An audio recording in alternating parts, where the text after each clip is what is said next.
नमस्कार मंडळी. तुरईची भाजी तुम्ही अनेकदा बनवली असेल. पण माझ्या या पद्धतीने एकदा नक्की ट्राय करा. बनवायला खूप सोपी आणि खायला खूप टेस्टी लागते.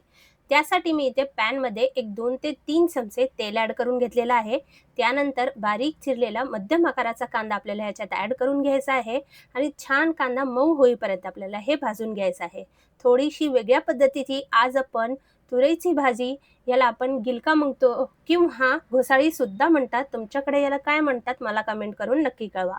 कांदा छान मऊ झाला की अर्धा चमचा आपण ह्याच्यात आलं लसणाची पेस्ट ॲड करून घेतलेली आहे. ह्याला सुद्धा आपण छान असं भाजून घेऊया. हे बघा या पद्धतीने. आता आपण ह्याच्यात बारीक चिरलेला टोमॅटो ॲड करून घेऊया. मध्यम आकाराचा टोमॅटो बारीक असं चिरून घेतलेला आहे मी. ह्याच्यात ॲड करून याला सुद्धा आपल्याला छान असं भाजून घ्यायचं आहे. त्यानंतर चमचाभर लाल तिखट, अर्धा चमचा हळद, चमचाभर धनेपूड, चवीपुरतं मीठ ॲड करून घ्यायचं आणि मसाले आपल्याला छान इथे भाजून घ्यायचा आहे, जोपर्यंत कलर याचा बदलत नाहीये. आता याला झाकण लावायचं आणि एक 2 ते 3 मिनिटं छान आपलं कांदा, टोमॅटो मऊ होईपर्यंत आपल्याला हे शिजवून घ्यायचं आहे. तर इथे 2 ते 3 मिनिटं झालेले आहे. तुम्ही बघू शकता तेल सुटायला लागलेलं आहे. कांदा, टोमॅटो छान असा मऊ झालेला आहे.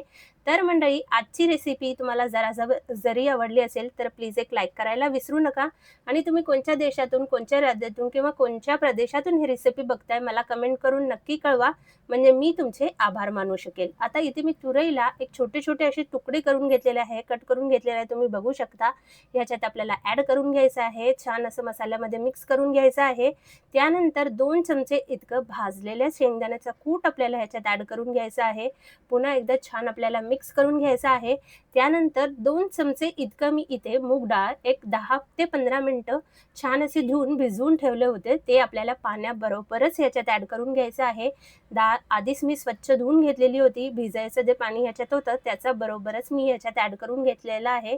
छान आपल्याला हे मिक्स करून घ्यायचं आहे. आता ह्याच्यात आपल्याला एक अर्धा कप इतकं पाणी याच्यात ॲड करून घ्यायचं आहे. झाकण लावून 5 मिनिटं याची छान अशी वाफ काढून घ्यायची आहे. इथे तुम्ही बघू शकता 5 मिनिटं झालेले आहे. आपली भाजी बनवून तयार झालेली आहे. बारीक चिरलेली कोथिंबीर याच्यावर ॲड करायचं, गॅस बंद करून घ्यायचं आणि लगेचच सर्व्ह करून घ्यायचा. खूप सोपी पद्धतीची ही भाजी आहे मंडळी. तुम्ही सकाळची घाई गडबडीत डब्याला सुद्धा ही भाजी बनवू शकता, मुलांना देऊ शकता किंवा तुम्ही तुमच्यासाठी सुद्धा हे भाजी डब्यात घेऊन जाऊ शकता. अगदी दिवसभर मौसूद राहणारी ही भाजी आहे.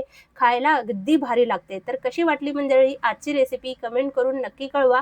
व्हिडिओ आवडला असेल तर व्हिडिओला लाईक करा, शेअर करा आणि सबस्क्राईब करायला विसरू नका.